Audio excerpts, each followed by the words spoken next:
Hello! Today we are learning about what I think is the coolest device in physics, which is an interferometer. This is why I did ask you this question last week, but I didn't have the energy to get up and make a video to explain to you what an interferometer is. But now I have, because I also promised another friend to make them a video. So, what can you do with an interferometer? And what can you do with interferometry? You can control the quality of any piece, for example, glass lens, in order to see, well, you would like your glass to be, your lens to be homogeneous and not have any asperity on it. Like, you don't want your glass to be, and then do that, for example, when you look at yourself in the mirror in the morning, like you're looking at yourself, you do not want to see a distortion of yourself. No, if you ever happen to buy a distorted mirror, you wouldn't buy from the manufacturer ever again. No, so what does the manufacturer has to do? The manufacturer has to control the quality and the planarity of the mirror he's selling. And this is where interferometry comes in. So, we will see, I think, not the simplest. This is not the simplest, but second simplest and second most common interferometer ever encountered, which is an interferometer de Michelson. Michelson did get Nobel Prizes for his work. I think he got at least two Nobel Prizes. He was a monster. So, you start with a light source. It can look like this. It can be a laser, it can be this light, it can be the sun, truly anything, just a light source. So, the source, the light, travels this way, and then encounters a blade we call séparatrice. I didn't look up for the words in English, séparatrice. So you will just learn them in French. What it does is it scatters the light and does not scatter. It reflects the light, but also transmits part of it. So if it is a séparatrice 50-50, 50% of the light comes here, gets transmitted, gets on the mirror, gets reflected on the same mirror, we will call M1, and then we said it transmits light but also reflects light, and here we have the reflection. Part of the light comes back to the source, but this is not something we truly care about, so it is not important to mention and not important to represent on the schema. So here you have the light that reflected on M1. Here on a detector, the detector can be anything. It can be a screen, it can be a camera, it can be your eye. Although if the source is a laser, you don't want the detector to be your eye. You would prefer it to be anything else but your eye, really. I think for obvious enough reasons. So we did this here. We can do the same here. The light comes, gets reflected at this angle because it is a 55 degree angle, so it gets reflected just this way. Encounters another mirror we'll call M2, reflects on the mirror and gets transmitted back to the detector. So here we have the sum of the two intensities of the light. So here you have a certain length that the light travels on, that we will call L1, and here you have another length, L2, and these two lengths we call them the arms of the interferometer. Again, this is just terminology. You don't have to keep this in mind, but this is just details you can try to, details. Anyways, So if we have L1 equals to L2, if the light that reflects on this mirror and comes on the detector goes on the same path as the light that reflects on this mirror, if the path followed here is the same as the path followed here, we just see the sum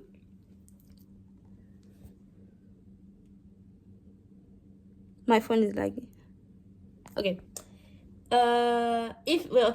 If the path followed here is the same as the path followed here on the detector we just have the sum of the two lights, and since they traveled the same distance, all we will see is a circle that is of a homogeneous color.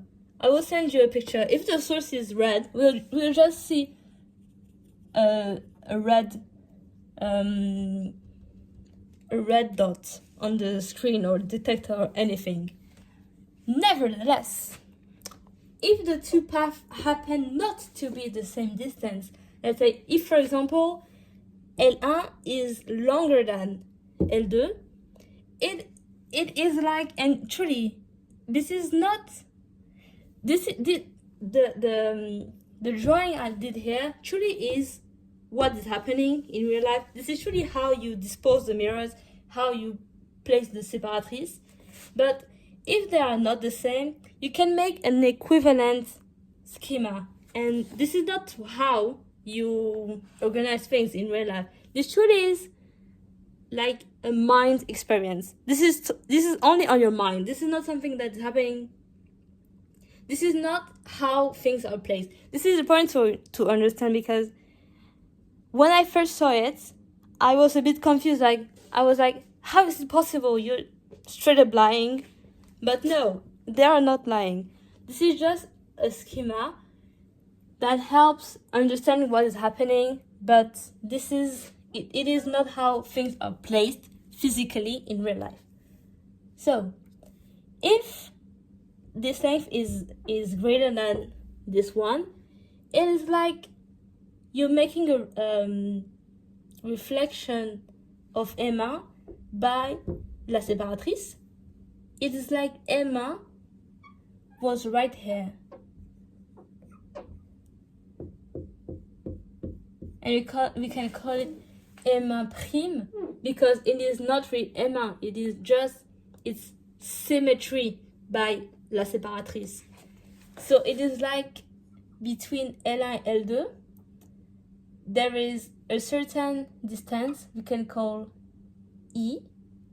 And when you have this equivalent schema, you forget about this part, and you have the source that comes here, gets reflected on M2, gets reflected on M2, gets back on the detector, and then you have the light that does the same thing but with the other mirror. It comes here, reflected on the séparatrice, and continues up to M1, reflection, gets back, séparatrice, detector. So now you can see that you still have L2, that is there's a word for that. the light travels on L2, gets reflected. You have L2, but the other rays does L2 plus this distance E. And what I just wrote here is called différence de chemin optique. It is simply the difference between the two paths that are followed by the light. One ray followed this path, only L2, and the other one, it did L2 plus this distance. But actually, I did something wrong. It is not just plus this distance, it is 2 times the distance. Why is it 2 times? Pretty obvious, because it does E one time, gets reflected, E a second time, so 2 times E. See, this one does this, and the other one L2 plus 2 times the little distance between the mirrors, because at first this mirror is farther away from the separatrice than this one. So what happened? We have this coefficient called differentiation optique that is not equal to 0. It is equal to 2e, but we don't care. What is important here is that it is not equal to 0. So what happens when we have this situation? See, you have light. Light oscillates this way. You have, let's say, this is the wave that comes to M1, for example. No, well, it doesn't matter. The ray that comes to M1. Then you have the ray that comes to M2. You can have two situations. It follows kind of the same oscillation. When the ray from M1 is up, like maximum, the one from M2 also is maximum. Minimum, maximum, maximum. When you have this configuration, you say that the two rays are en phase because they have the same phase. I don't know if that is the translation, but anyways, they are en phase. And when you have this on your screen or anything, you see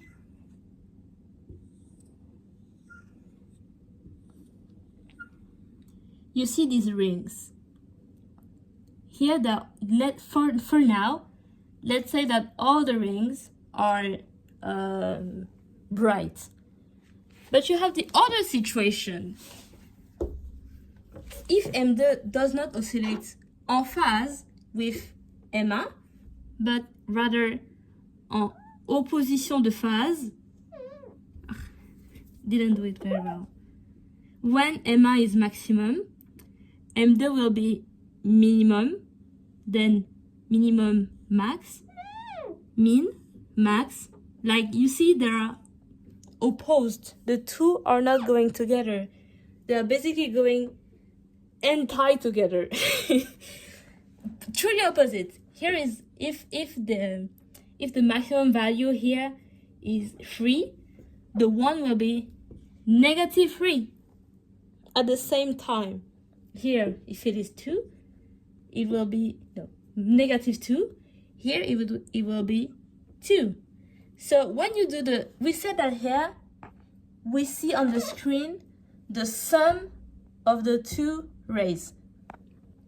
Here, if we do the sum of these rays, 3, negative 3, 0, 2, negative 2, 0, at the end, it will just have no signal at all. It will be all dark because at the end, the light, well, the rays opposed.